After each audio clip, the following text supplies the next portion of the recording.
नमस्कार छात्रों, मैं दीपक आप सभी का आपके अपने YouTube चैनल तैयारी प्लस एकेडमी में आप सबका स्वागत करता हूं।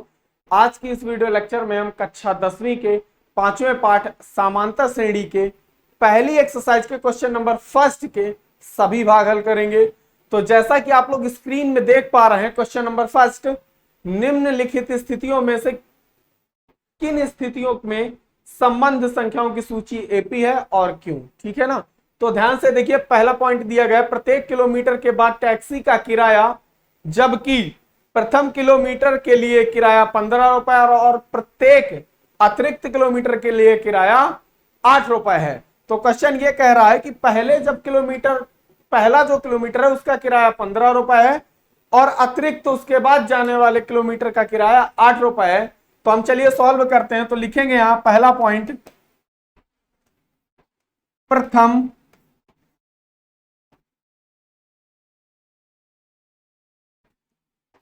किलोमीटर का किराया बराबर किराया ए बराबर 15 रुपए। कितने रुपए दिया गया है? 15 रुपए और अतिरिक्त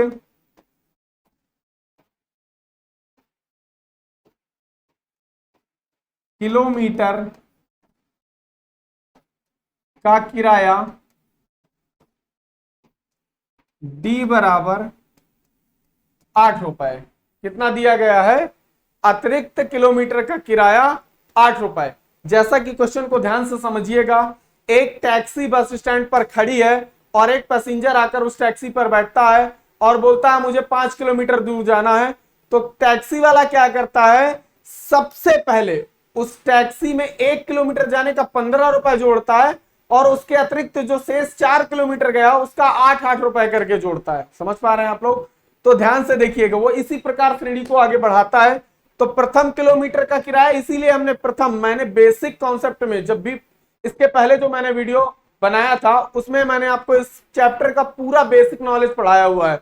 तो जिस छात्र ने नहीं देखा है वो डिस्क्रिप्शन में जाकर लिंक पा जाएगा और जाकर वहां से देख सकता है। तो ध्यान से देखिएगा बेटा, आप प्रथम किलोमीटर का किराया ए बराबर 15 रुपए, अतिरिक्त किलोमीटर का किराया डी बराबर 8 रुपए। तो एक श्रेणी बनेगी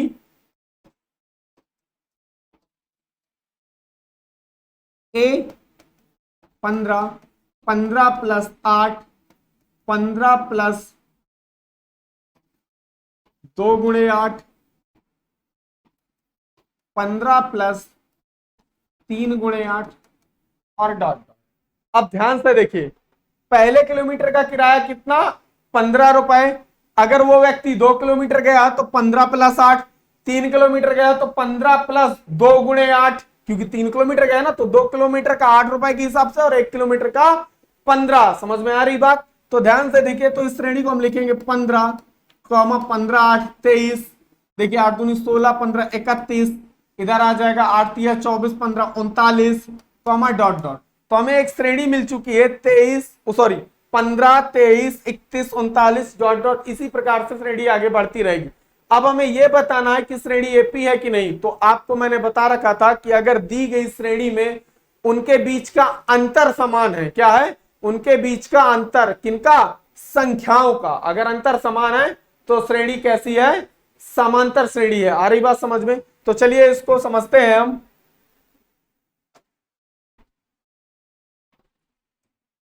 B1 बराबर A2 माइनस A1।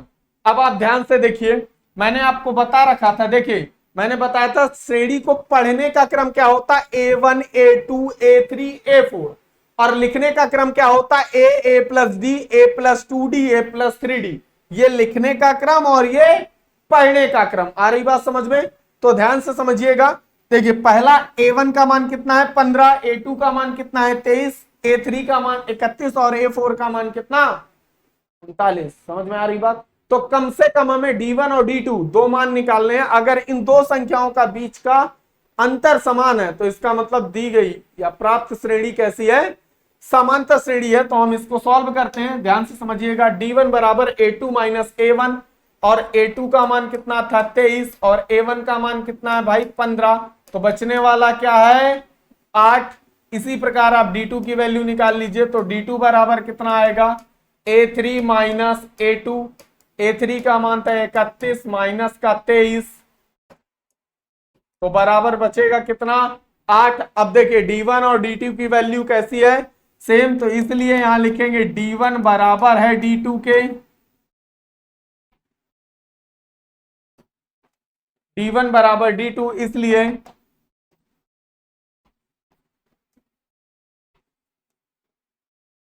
इसलिए प्राप्त की गई श्रेणी एपी है क्योंकि उसका सर्वांतर समान है। देखिए जो हमने श्रेणी प्राप्त की है वो कैसी है एपी है। तो हमने लिखा प्राप्त की गई श्रेणी एपी है। एपी मतलब समांतर श्रेणी है क्योंकि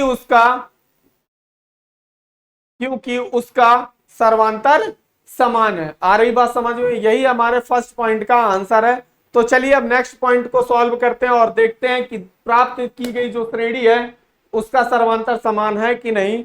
तो ध्यान से देखिएगा बेटा, अगर आपको वीडियो पसंद आ रहा है तो फटाफट से एक लाइक कर दीजिए और वीडियो को शेयर करना बिल्कुल मत भूलिएगा और चैनल को सब्सक्राइब करना तो बिल्कुल भी नहीं। चलिए तो नेक्स्ट पॉइंट है अपना, किसी बेलन में उपस्थित हवा की मात्रा, ध्यान से सुनिएगा सवाल को, किसी बेलन में उपस्थित हवा की मात्रा जबकि वायु निकालने वाला पंप प्रत्येक बार में बेलन की शेष हवा का 1/4 भाग बाहर निकाल देता है। तो प्रश्न आपसे यह कह रहा है बेटा कि यदि एक सिलेंडर है जिसमें कुछ हवा भरी हुई है, एक पंप जो हवा को निकालता है उसे लगाया जाता है, तो जब एक बार लगाया जाता है तो उस सिलेंडर में जितनी हवा उपस्थित है उसका चौथाई भाग बाहर निकाल देती है। उसके बाद जितनी शेष हवा बची उसका चौथाई भाग फिर से निकाल देती है और यह प्रोसेस तब तक चलती है जब तक सिलेंडर खाली नहीं हो जाता। समझ में आ रही बात? तो चलिए इसको समझते हैं। ध्यान से देखिए कि ये जो श्रेणी बनाएगी क्या वो एपी है कि नहीं है। तो हम यहां लिखेंगे माना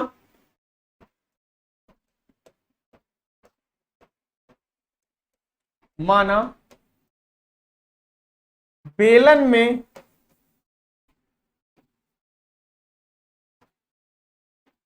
उपस्थित हवा की मात्रा V कितनी मान ली, माना बेलन में उपस्थित हवा की मात्रा V कितनी है V। अब ध्यान से देखिएगा,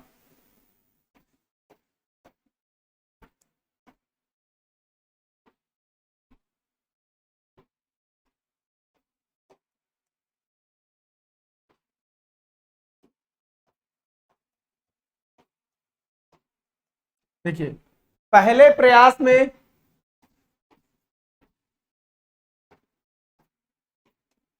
निकाली गई हवा बराबर, ध्यान से देखिएगा, बेलन में उपस्थित हवा की मात्रा कितनी है V। पहली प्रयास या पहले प्रयास में आप ऐसा लिख सकते हैं, पहले प्रयास में निकाली गई हवा, कितनी हवा निकाली जा रही है उसका चौथाई भाग, कितना निकाला जा रहा है चौथाई। तो देखिए V का चौथाई भाग कितना हो जाएगा 1/4 V। आ रही बात समझ में? तो इसको घटा दीजिए, इसके नीचे एक मानिए लासा कितना आएगा 4 आ जाएगा। तो यहां आ जाएगा कितना 4V माइनस का V बराबर आ जाएगा 3V/4। कितना आ जाएगा 3V/4। तो अब उस सिलेंडर में कितनी हवा बची हुई है 3V/4 हवा बची हुई है एक प्रयास के बाद। अब देखिए दूसरे प्रयास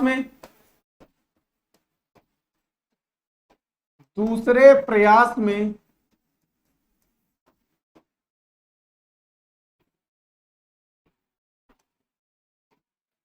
निकाली गई हवा, तो देखिए जो शेष हवा बची थी वो हमारे पास कितनी बची थी अब 3V/4। समझ में आ रही बात? तो इसका चौथाई भाग दूसरे प्रयास में निकाला जाएगा, तो 3V/4 माइनस 1/4 गुणे 3v/4। समझ में आ रही बात? देखिए इसका चौथाई भाग फिर से निकालना है। आ रही बात समझ में? अब इसका एलसीएम कर लीजिए एक बार। तो आप इसका एलसीएम जब करेंगे तो 16 आ जाएगा। 4 का भाग 16 में देंगे तो कितनी बार? 4 बार जाएगा, और 4 3 12, तो यहाँ आ जाएगा 12v माइनस 16 से 16 कैंसल आउट हो जाएगा, तो यहाँ आ जाएगा 3v, घटा देंगे तो आ जाएगा 9v/16। तो दूसरे प्रयास के बाद शेष हवा कितनी बची हुई है उसमें? देखिए 9v/16 कितनी हवा बची हुई है? 9v/16। निकाली गई हवा कितनी है? इतनी निकाल दी गई है, तो शेष हवा कितनी बची? 9v/16। अब अगला प्रयास देखिए, तीसरे प्रयास में क्या होता है? तीसरे प्रयास में निकाली गई हवा, देखिए निकाली गई हवा तीसरे प्रयास में 9v/16, ये शेष हवा हमारे पास बची थी 2 प्रयास करने के बाद। समझ में आ रही बात? अब इसका चौथाई भाग निकालना है, तो -1/4 इंटू 9v/16। अब इसका एलसीएम कर लीजिए तो 64 आ जाएगा। कितना आएगा? 16 चौको 64। अब 16 का भाग 64 में देंगे तो 4 बार जाएगा, और 4 का गुणा कर दीजिए तो 9 चौको 36v माइनस 64 से 64 कैंसल आउट हो जाएगा, तो आ जाएगा कितना? 9v, घटाएंगे तो आएगा 27v/64। क्या आ जाएगा? 27v/64। आ रही बात समझ में? तो तीसरे प्रयास के बाद जब हवा निकल गई तो इतनी हवा निकाली गई है, और शेष हवा कितनी बची है? 27v/64। क्लियर हो रहा है आपको? चलिए तो अब इसकी एक श्रेणी बनाते हैं, ध्यान से समझिएगा। तो श्रेणी क्या बनेगी हमारे पास? पहले हवा थी v, उसके बाद बची कितनी? 3v/4, फिर कितनी बची? 9v/16, फिर बची कितनी? 27v/64, comma dot dot dot. ये प्रोसेस जितना आगे बढ़ेगी उसी प्रकार से हवा कम होती चली जाएगी। एक बार चेक कर लेते हैं नंबर सही लिखे हुए हैं कि नहीं। तो देखिए v 3v/4, 9v/16 और 27v/64। क्लियर है? चलिए अब आगे चलते हैं। तो ये श्रेणी, अब हमें यह पता करना है कि इन दो जो दी प्राप्त की गई श्रेणी है ना, क्या इनके बीच का सर्वांतर जो है वो बराबर है कि नहीं। तो चलिए प्राप्त चेक करते हैं। d1 बराबर फॉर्मूला होता है a2 माइनस a1। a2 का मान देखिए कितना है? 3v/4 में v घटाना है, इसके नीचे 1 मान लीजिए। एलसीएम करेंगे 4 आ जाएगा, इधर आ जाएगा 3v माइनस का 4v, घटाएंगे तो माइनस का v/4 आ जाएगा। कितना आएगा? माइनस का v/4 आ जाएगा। इधर देखिए d2 बराबर सूत्र हो जाएगा कितना? a3 minus a2। a3 का मान है 9v/16 और 3v/4। इनका लासा लेंगे तो 16 आ जाएगा, 16 से 16 कट जाएगा और आ जाएगा कितना? 9v माइनस 4 का भाग दोगे तो 4 3 12v, 12 में 9 जाएगा तो माइनस का 3v/16। क्या आएगा? माइनस का 3v/16। देखिए माइनस का v/4 और माइनस का 3v/4 ये दोनों आपस में बराबर नहीं है, तो हम यहां लिखेंगे d1 is not equal d2। क्या है? इज नॉट इक्वल d2, मतलब d1 जो है वो d2 के बराबर नहीं है। इसलिए प्राप्त की गई श्रेणी एपी नहीं है, क्योंकि श्रेणी का सर्वांतर समान नहीं है। और यही हमारे सेकंड क्वेश्चन का आंसर है। अगर दी गई श्रेणी का सर्वांतर समान नहीं आता तो फिर श्रेणी एपी नहीं होगी। अगर सर्वांतर समान या बराबर आता है तो श्रेणी एपी होगी। क्लियर हो रहा है? चलिए अब नेक्स्ट पॉइंट को सॉल्व करते हैं। इस क्वेश्चन का थर्ड पॉइंट है हमारे पास, प्रत्येक मीटर की खुदाई के बाद एक कुआं खोदने में आई लागत, जबकि प्रथम मीटर खुदाई की लागत 150 रुपए है और बाद में प्रत्येक मीटर की खुदाई की लागत 50 रुपए बढ़ती जाती है। मतलब क्या है? उसका सर्वांतर आपको दिया गया है, डी का मान दिया गया है, ध्यान से देखिएगा। तो यहां लिखेंगे थर्ड पॉइंट,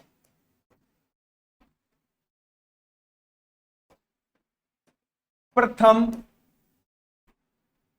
मीटर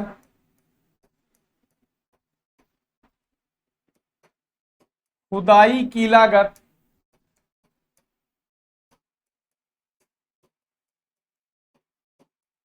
बराबर 150 रुपए।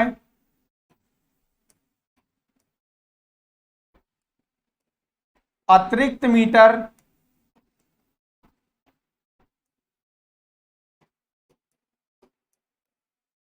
खुदाई की लागत बराबर 50 रुपए।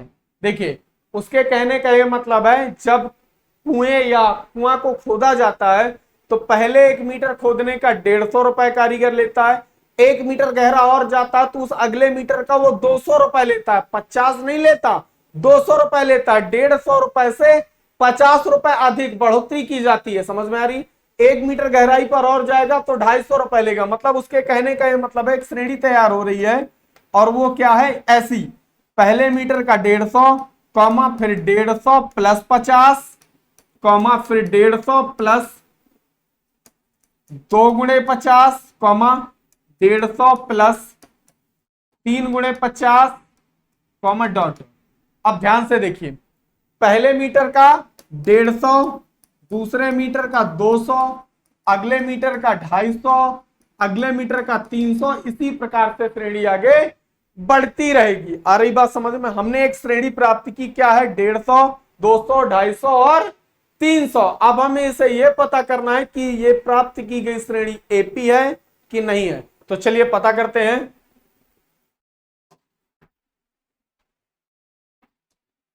इसको पता करने के लिए ये एपी है कि नहीं है तो हम यहां पर ही पता करते हैं। D1 बराबर A1 माइनस A2, क्या लगाएंगे? A1 minus sorry A2 minus A1, क्या लगाएंगे? A2 minus A1। A2 का मान कितना है? 200 माइनस का 150 तो आएगा कितना? 50। इसी प्रकार D2 का मान निकालिए तो A3 माइनस A2 तो 250 माइनस 200 बराबर कितना? 50। अब आप ध्यान से देखिए, D1 और D2 दोनों की वैल्यू आपस में कैसी आ रही है? इक्वल आ रही है। मतलब क्या लिख सकते हैं हम यहां पर कि D1 इक्वल D2। D1 जो है D2 के बराबर है, मतलब प्राप्त की गई श्रेणी का सर्वांतर कैसा है? बराबर है। इसलिए प्राप्त की गई श्रेणी एपी है, क्योंकि उसका सर्वांतर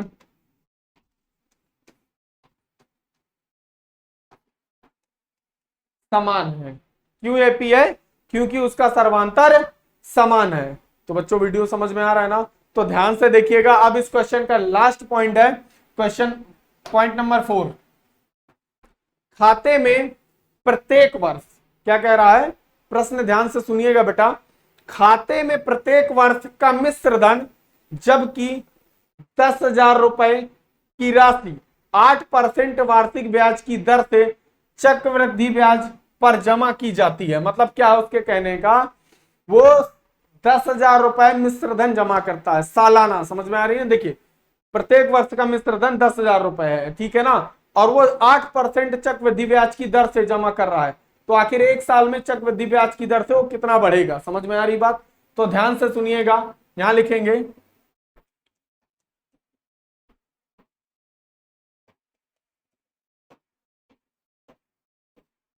प्रथम वर्ष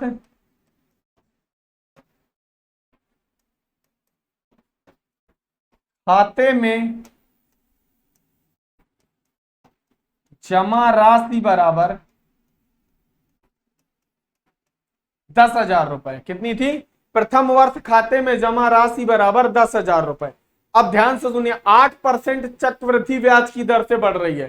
तो आप जानते हैं चक्रवृद्धि ब्याज बराबर सूत्र होता है, चक्रवृद्धि ब्याज बराबर सूत्र होता है मूलधन गुणे दर गुणे समय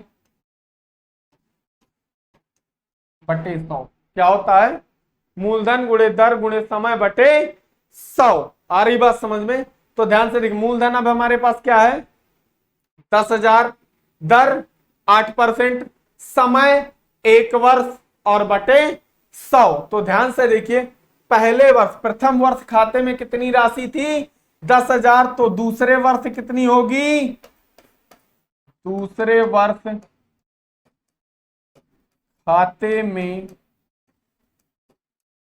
जमा राशि बराबर, ध्यान से देखिएगा, अब इसका आप चक्रवृद्धि ब्याज निकाल लीजिए और 10,000 पहले साल थी और उसमें ऐड कर दीजिए। तो ध्यान से समझिएगा, मैं यहां समझा के आपको सॉल्व करूंगा।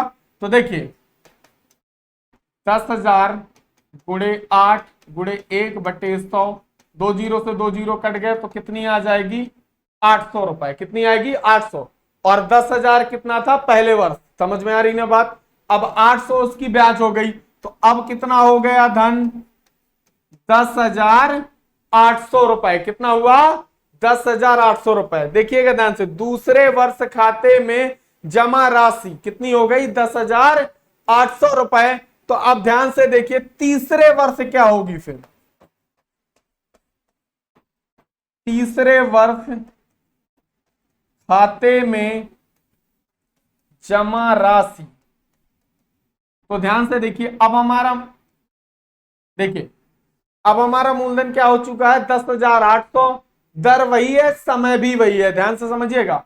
तो 2 जीरो से 2 जीरो कैंसिल आउट और यहां पर इसका कैलकुलेशन कर लीजिए, तो क्या आ जाएगा 8 8 64 की 4 हासिल आया कितना 6, गुणा करेंगे तो 6 और 8 ही करने 8, कितना आया 864 रुपए, कितना रुपए 864। भाई 10,000 का तो 800 पहले से आया था और इस 800 का भी कितना हुआ 8% की दर से 64 रुपए। तो अगले वर्ष का जो तीसरे वर्ष की ब्याज थी वो कितनी आई 864 रुपए। मूलधन कितना था 10,800, 864 जब उसमें जोड़ देंगे तो ये हो जाएगा कितना, देखिए 4 6 8 8 16 की 6 हासिल आए 1, 11,664 रुपए। और इसी तरीके से ये प्रोसेस आगे चलती रहेगी। चौथे वर्ष में जमा राशि, पांचवें वर्ष में जमा राशि, पर इन 3 बिंदुओं से हमें पता चल जाएगा कि श्रेणी मतलब प्राप्त की गई श्रेणी एपी है या नहीं है। तो हम एक श्रेणी तैयार करेंगे, तो ऐसे लिखेंगे इसे, श्रेणी या श्रृंखला।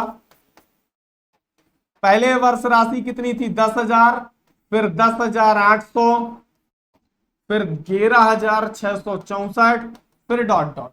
आ रही बात समझ में। तो चलिए ध्यान से देखिएगा बेटा, अब हम पता करेंगे, तो यहां लिखेंगे D1 बराबर A2 माइनस A1।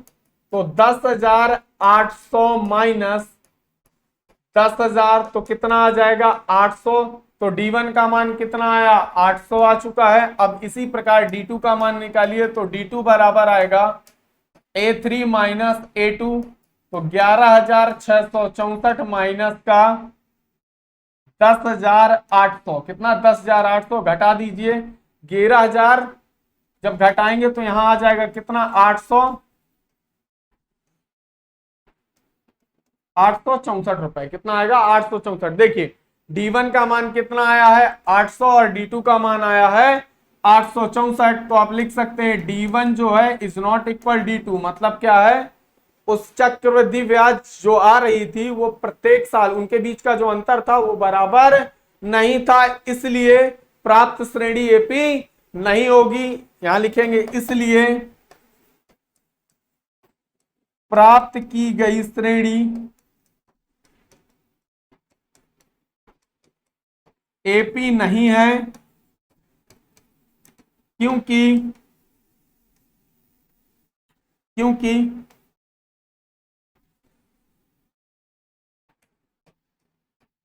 उसका सर्वांतर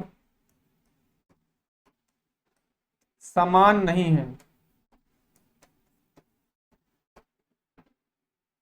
और यही हमारे 4th पॉइंट का आंसर था। आपका फर्स्ट क्वेश्चन कंप्लीट हो चुका है। अब आज के वीडियो में बस इतना ही, मिलते हैं एक अगले वीडियो के साथ। तब तक के लिए जय हिंद, जय भारत।